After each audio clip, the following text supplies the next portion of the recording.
Salve, salve pessoal, meu nome é Gibran, sou professor de matemática. Estamos aqui numa parceria com o CDF, Tribuna do Norte, abordando aqui os principais temas que vão cair aí no caso no Enem, que inclusive cai com uma certa frequência no Enem, tá ok? E a gente vai começar aqui com essa partezinha de análise combinatória, dando ênfase, claro, ao princípio que é chamado princípio fundamental da contagem ou princípio multiplicativo. Para deixar bem claro, o nome do princípio é princípio multiplicativo, que muita gente aqui no caso, quando vai fazer algumas questões de análise combinatória, eles erram, fazendo o quê? Somando. O princípio a priori não é aditivo, o que a gente vai passar aqui é princípio multiplicativo, ou princípio fundamental da contagem. Já deixei aqui no quadro, né? Como se a gente tivesse aqui no caso, vamos supor que você tem uma festa, uma reunião, que você tem aqui no caso 2 homens e você tem no caso aqui 3 mulheres. E quantos casais, contendo obrigatoriamente um homem e uma mulher, a gente poderia formar?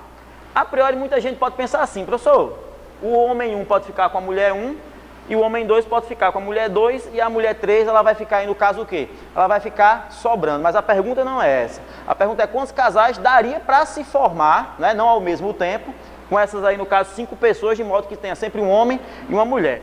Fazendo aqui um diagrama de flechas, né? O homem 1 pode ficar com a mulher 1, o homem 1 poderia ficar com a mulher 2 e o homem 1 poderia ficar com a mulher 3. Assim como o homem 2 com a mulher 1, o homem 2 com a mulher 2 e o homem 2 com a mulher 3. Então percebe-se aqui no caso que você poderia formar 6 casais, contendo sempre um homem e uma mulher. Claro, se tivesse mais homens, se tivesse mais mulher, ficaria mais complicado para você fazer através desse diagramazinho. Então, qual seria, não é, o princípio fundamental da contagem? Pessoal, você tem que tomar 2 decisões. Quais são as decisões? É escolher um homem e escolher uma mulher. A ordem não vai importar, tá ok? Então você divide aqui por etapas. Etapa 1 e etapa 2, que é exatamente a escolha do homem e a escolha da mulher.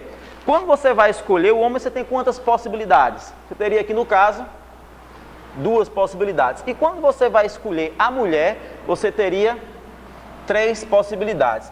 Fazendo aqui no caso, de novo, o produto, que o princípio é multiplicativo, você teria um total de 6 casais. Então isso aqui no caso é uma ideia básica de como você pode usar o princípio fundamental da contagem. Bom, eu vou tentar colocar um outro exemplo aqui para vocês, um exemplo simples também, que é o seguinte: você imagine que você tenha uma bandeira. Deixa eu escrever aqui a bandeira para vocês. Então tá aqui, você imagina uma bandeira. Essa bandeira, no caso, ela vai ter 4 listras, tá ok? 4 listras aí, no caso, listras verticais, tá ok? E você quer colorir essas listras usando que cores? Deixa eu colocar aqui. Vermelho, né? Exatamente as cores, inclusive, aqui do pincel, dos pincéis. Azul e preto. Você não tem a obrigatoriedade de usar todas as cores, mas você tem a obrigatoriedade de pintar todas as listras, tá ok? Então você tem essa bandeira, a bandeira tem 4 listras, né? E no caso, você tem que usar aqui essas cores. O que eu vou fazer? Vou pegar aqui no caso e colocar alguns exemplos. Por exemplo, eu poderia pegar, pintar essa de azul, pintar essa de azul, colocar no caso essa de vermelho e posso colocar preto. Isso seria uma possibilidade de você, no caso, colorir essa bandeira. Bom, deixa eu pegar aqui o apagador para que a gente possa mostrar uma outra situação para vocês, tá ok? Isso aqui é uma situação. E perceba que nessa situação anterior, eu usei as 3 cores. Eu não tenho obrigação de usar as 3 cores. Posso fazer vermelho, vermelho, posso colocar aqui preto e posso colocar preto. Não estou, no caso, usando o azul e estou colocando listras vizinhas com a mesma cor, tá ok? Então, você vai, de novo, usar o princípio fundamental da contagem. De que forma? Primeiro, você tem que ter a seguinte ideia. Aqui você teria quantas etapas?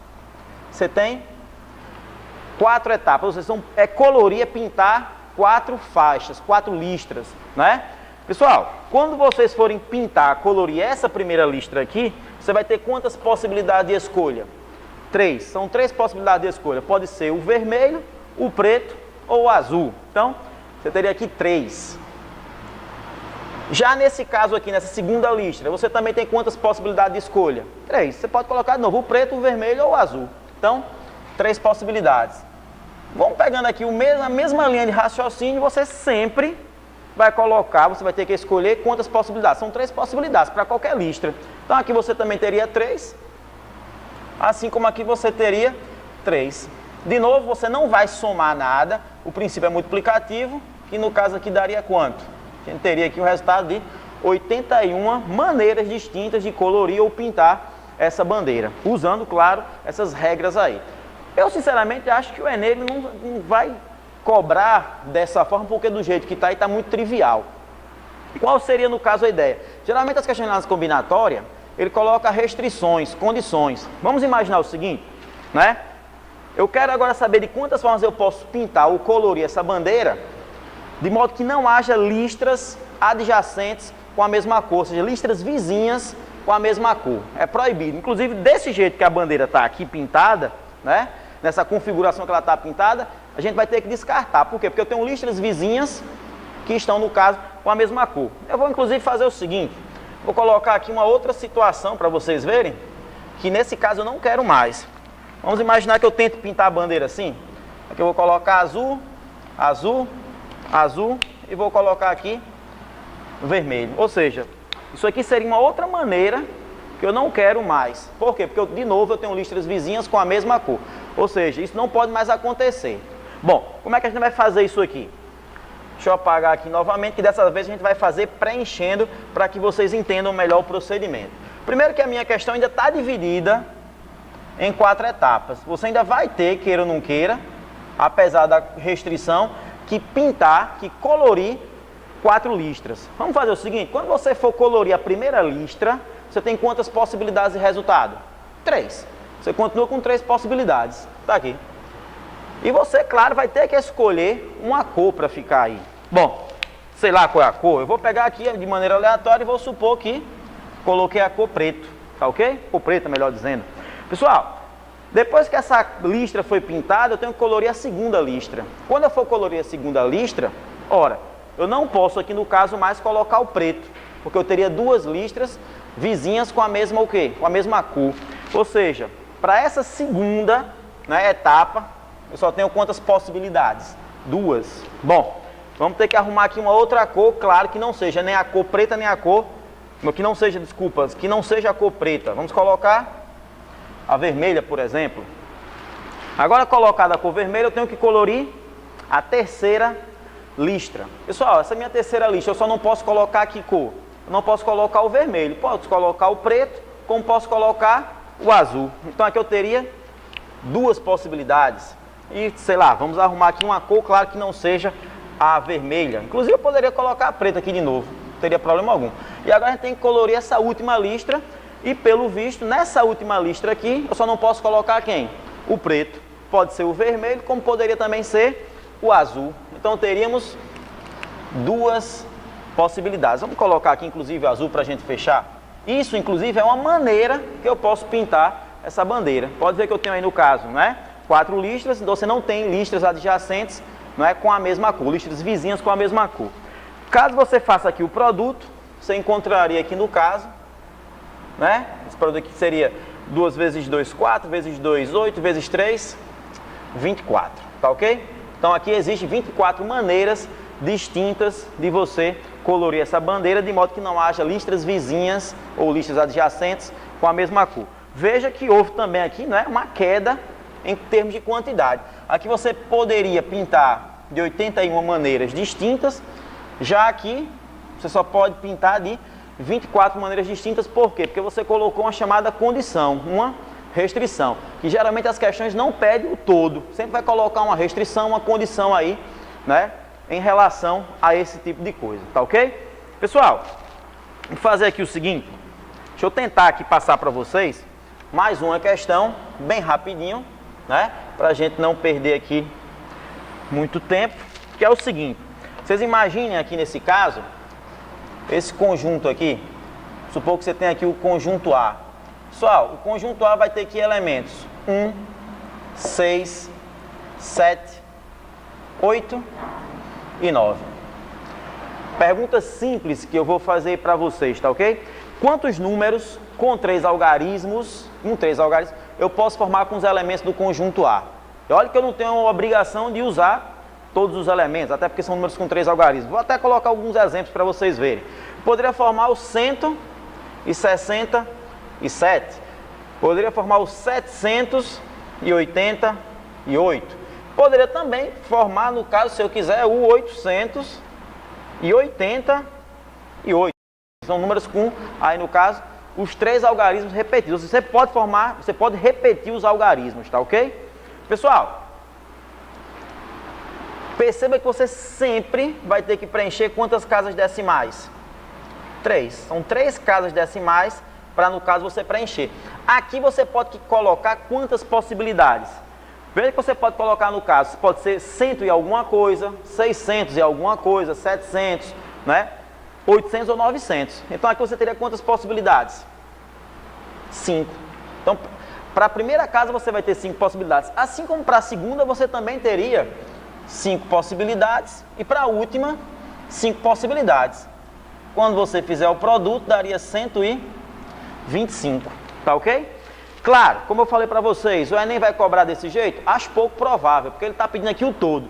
Me diga uma coisa, desses 125 números, quantos, no caso, seriam pares? Aí já começam as complicações.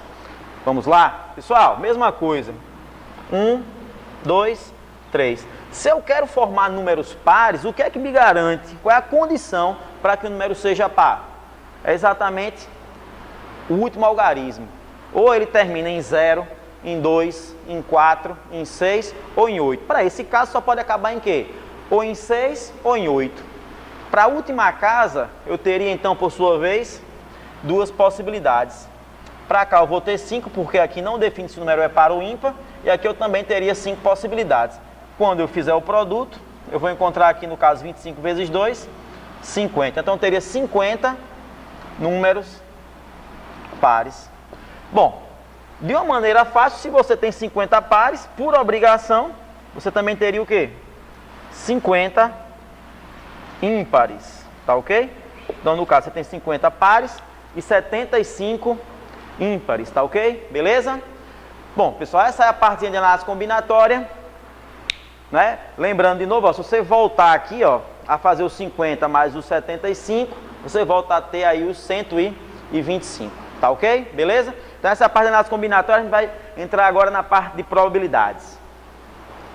Outro assunto, né, de bastante incidência aí no caso no Enem é a parte de probabilidades, que é como se fosse, na verdade, a extensão de análise combinatória, tá ok?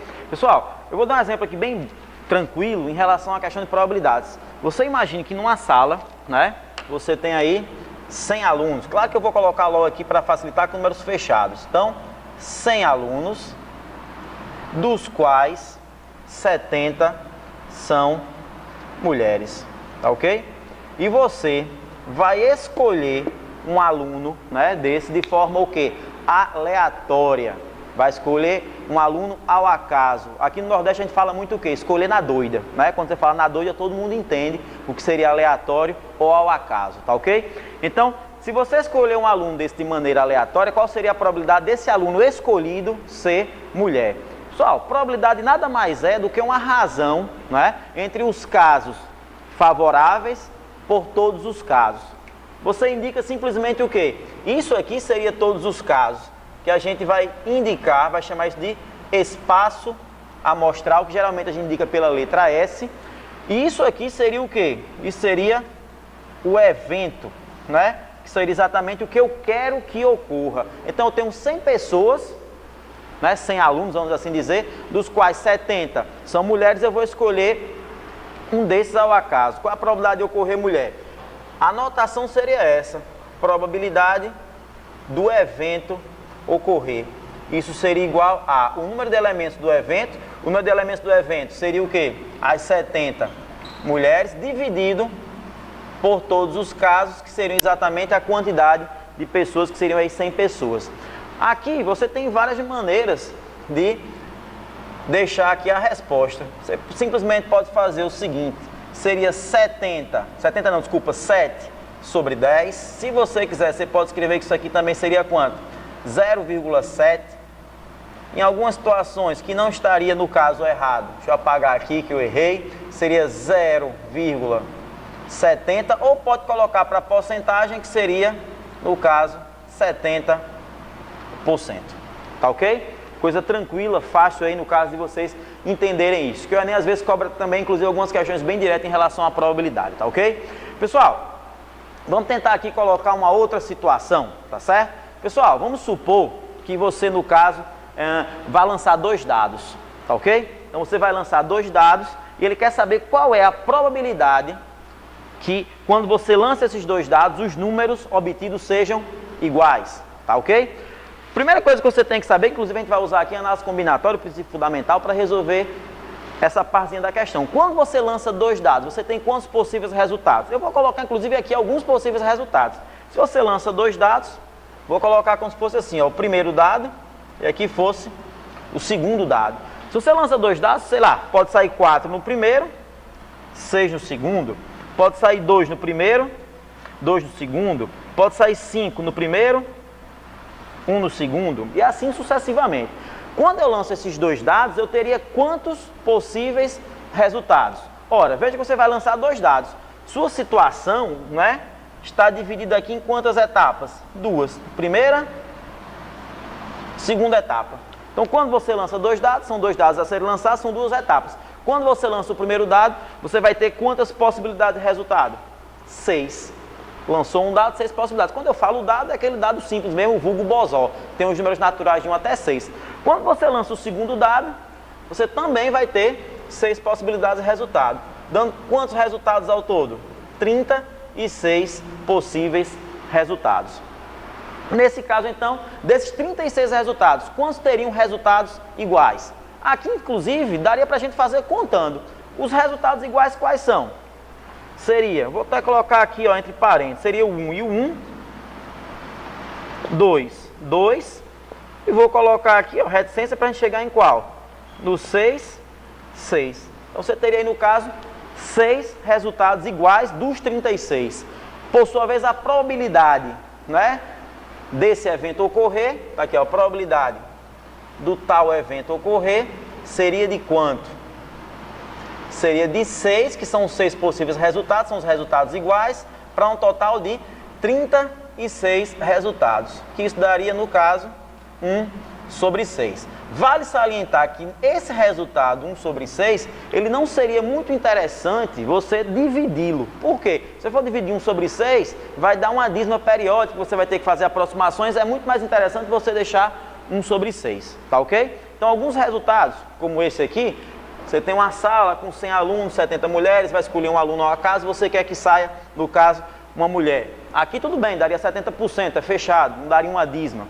Já nesse caso, seria mais interessante você deixar em forma de fração, porque vai dar uma dízima, você teria que fazer aproximações, tá ok? Tá entendido isso?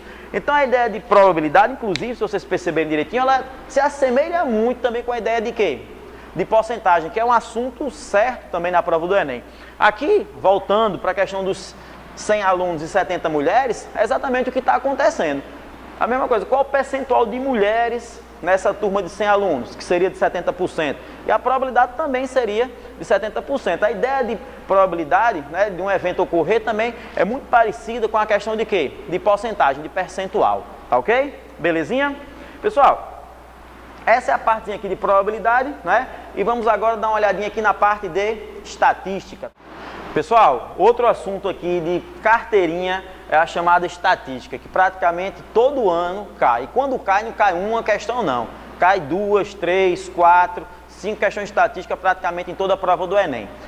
Outra coisa, essa parte de estatística a gente não vai fazer isso hoje, mas eles colocam muitas questões de estatística atreladas a quê? A gráficos e tabelas. Aqui a gente praticamente só vai usar as definições, tá ok? Mas não se dê o luxo de estar errando questões de estatística. Já estou aconselhando e avisando a vocês, as questões de estatística que caem no Enem são questões fáceis, não precisa de muito cálculo, praticamente é análise de tabela, de gráfico, juntamente com essa parte que eu vou passar, principalmente essas 3 definições, que é média, mediana e moda. E daqui a pouco a gente vai dar uma olhada, falar bem rápido sobre a questão do desvio, tá ok? Pessoal, vamos falar sobre primeiro essas 5 entradas que eu estou colocando aqui como exemplo. Pessoal, o que seria no caso entrada? Pessoal, suponha que você tenha 5 pessoas, essas 5 pessoas têm uma certa quantidade, sei lá de quê, Pode ser idade, né? 2 anos, 6, 7, 3 e 2, né? Pode ser quantidade de carros que cada uma tenha, pode ser quantidade de calças, pode ser altura, que aqui não daria para ser altura, né? Um exemplo que não caberia, mas suponha que são entradas. Quantidade de alguma coisa que essas pessoas aí, no caso que as 5 pessoas tenham. Como é que eu faria para calcular a chamada média? Que é a média simples, que a gente chama de média aritmética. Ou seja, seria a soma dessas entradas dividido pela quantidade de entradas. Como é que a gente calcula a média de altura de um grupo de pessoas? Soma essas alturas e divide pela quantidade de pessoas do grupo. Aqui vai acontecer a mesma coisa.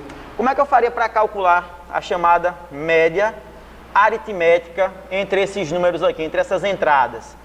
Você pega 2, soma com 6, soma com 7, soma com 3 e soma com 2. Não esqueça, de onde é que surgiu esse 5? A quantidade de entradas, que nesse caso aqui eu coloquei propositalmente 5, tá ok? Bom, se a gente fizer a soma em cima, o que é que a gente vai ter? Aqui você vai ter no caso 8, não é verdade? Aqui vai ter 7 mais 3 mais 2, que você vai obter quanto? 20. 20 dividido por 5, você no caso vai obter aí 4. Então a média aí seria de 4. Coisa simples. Outra definição importante é a questão da mediana, que inclusive eu aconselho, não, eu acho que é o que mais enrola o pessoal. Por quê? Porque para você calcular a mediana, você tem que fazer o quê? Colocar em rol. O que seria colocar em rol? Você tem que colocar em ordem ou crescente ou decrescente, tá ok? Inclusive, deixa eu fazer o seguinte, deixa eu apagar essa partezinha aqui do desvio, que eu vou fazer isso aqui para depois voltar para cá. Pessoal, se a gente colocar isso aqui em ordem crescente ou decrescente, eu teria o quê? Eu teria 2, 2, 3, 6 e 7. Pessoal, veja que o termo que está no meio, nesse caso aqui, para tentar desviar sua atenção é o 7. E o 7 não seria a mediana. A mediana é quando você coloca em rol. Ou você coloca em ordem crescente ou em ordem o quê? Decrescente.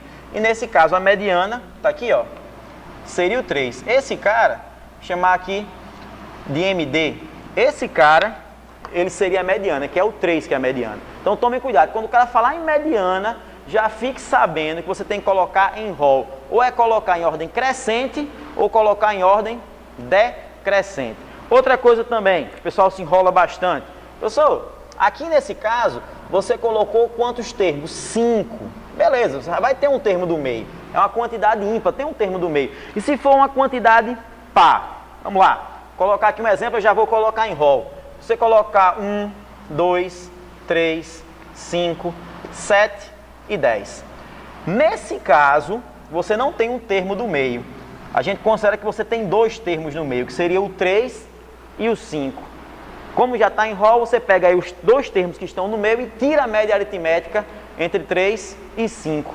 Que nesse caso a média aritmética entre 3 e 5, somou e dividiu por 2, você vai obter aqui no caso 4. Esse cara seria aí a mediana. Tá entendido? Beleza? Então, vamos recapitular. Se por um acaso o cara pede para você calcular a mediana, coloque as entradas em rol. Colocar em rol é colocar em ordem crescente ou decrescente. E você pega aí no caso o termo do meio. Se tiver uma quantidade par, pegue os 2 do meio e tire a média aritmética, que no caso aqui é o que a gente colocou como se fosse 4. Tá ok? Então essa é chamada o quê? Mediana. A moda eu já considero uma definição fácil. Moda é o que mais se repete. Vamos pegar esse exemplo aqui, do jeito que a gente pegou logo no começo. Quem seria aqui no caso a moda? A moda é 2, é o termo que mais está se repetindo. Geralmente o cara indica moda, coloca MO. Tá aqui. Nesse caso a moda é o número 2, porque ele se repete 2 vezes. Se você quiser, você também pode considerar aqui, vamos supor, vamos pegar essas entradas aqui. Você tem 1, 2, 4, 5, 5, 5 e 6. Aqui no caso, quem seria a moda? A moda aqui seria o 5. Tá aqui, ó. Moda, nesse caso, é o 5. Por quê? Porque ele é o que mais se repete. Acontece que às vezes você tem mais do que uma moda.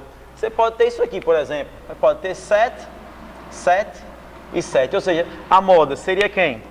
A moda seria o 5 E também a moda aqui seria o 7. Ou seja, quando tem duas modas, a pessoa chama isso de quê? De bimodal. Se tiver 3 modas, trimodal, né? Se tiver, no caso, 4 modas, e assim vai. Pode ter 1, 2, 3, 4. Às vezes também acontece disso aqui. Você tem 0, 1, 7, 8 e 20.